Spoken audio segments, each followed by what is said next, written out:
A dyna ni, Rhyd Ddu Fury yn ennill y gystadleuaeth yma I Ferlod Cymreig Tape Cob i'r ebol dyflwydd ddod yn eiddo I Mr Geraint Davies. Geraint Davies a'r mab Rhys ydi hwn, o Cwm Gwili, heb fod ymhell o Gyfyrddin. Mi oedd yr ebol yma'n ennill yn Glynysg yn gynharach y flwyddyn yma. Athro di Rhys wrth proffesiwn, athro cerdd. Wedi bod yn athro cerdd, ond bellach wedi mynd i'r ysgol gynradd I ddysgu yn hytrach. Ond Rhys y mab I Geraint Davies. Wedi cael tiwn dda mas o'r Rhyd Ddu Fury heddi fel athro cerdd.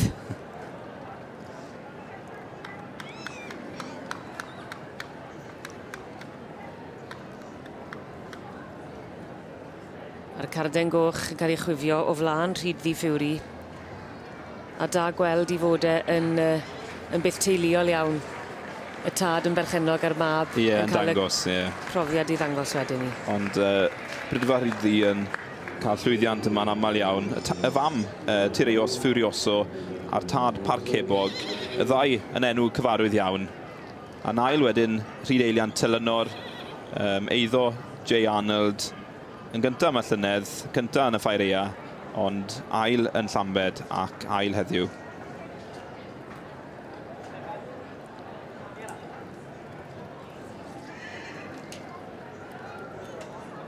The sponsor of the session is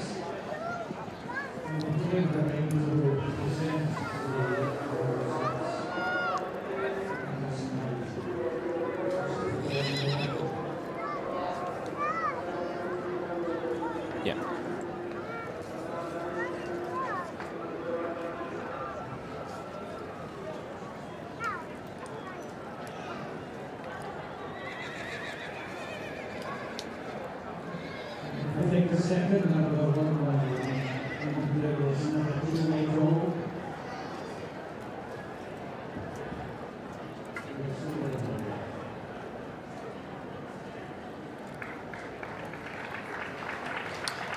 A llon gyfarchiadau gwresog.